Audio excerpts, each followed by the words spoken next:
you so much for that wonderful introduction, Dr. Perry. And it is such an honor to join all of you at the 8th annual Saluting Our Veterans event. Veterans of all ages have given so much to protect this nation and defend our values. And today, we have thousands of soldiers that are returning from Iraq and Afghanistan. The benefits that they receive for their service can hardly compensate for the sacrifices that they've made. It's a debt that must be repaid, and that is why we must make the most of what we can do for them. And yet, for all too often, we've seen that veterans have not been able to access those benefits. We must do a better job of ensuring that our veterans have access to every benefit that they deserve. And I must commend you at Citrus College for leading the way. You have one of the most outstanding national veterans programs around.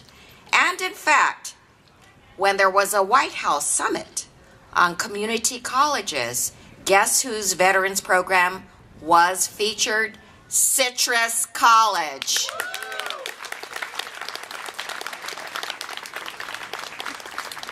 I was so proud to hear that. And I have to tell you, from building a veterans network to peer-to-peer support groups to counseling, your work goes a long way towards helping veterans transition to civilian life. And we must make sure that every veteran gets their education benefits. Many returning veterans want to use their GI Bill to earn a degree, but right now it can be difficult for veterans to get clear information about their benefits. In fact, many veterans don't even know they're eligible for educational counseling about pursuing a degree or professional program. And that is why I did introduce the Veterans Education Counseling Act last week. This bill directs the VA to clearly explain that veterans can get educational counseling before they use their GI Bill benefits, and it helps veterans to make the right choices for their future so that they can maximize the resources available to them. My bill also makes it easier to use educational counseling programs by moving the veteran application process online. And today it takes far too long for veterans that are injured in the line of duty. I've heard from far too many veterans in our district about their claims taking as long as 3 years to process. Now, when someone serves this country and suffers a back injury, a traumatic brain injury, or PTSD, they deserve for their claims to be acted on right away.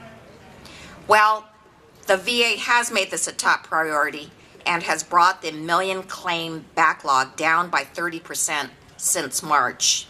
I have also asked the Government Accountability Office to look into our LA VA's office for the reasons as to the delays in that office. We must keep up the pressure until the needs of every veteran is met.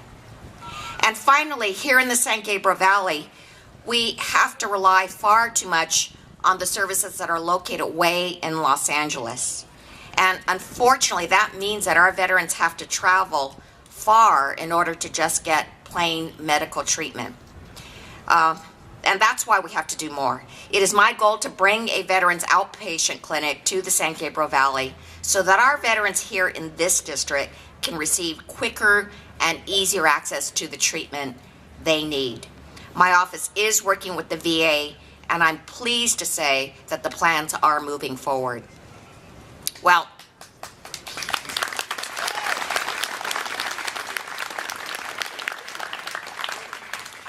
each and every year, we take a day out of our lives on Veterans Day to honor the brave men and women who protect our freedom.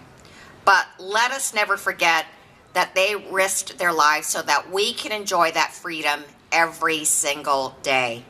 On the battlefield, the military pledges to leave no soldier behind. We must promise that when they return home, we leave no veteran behind.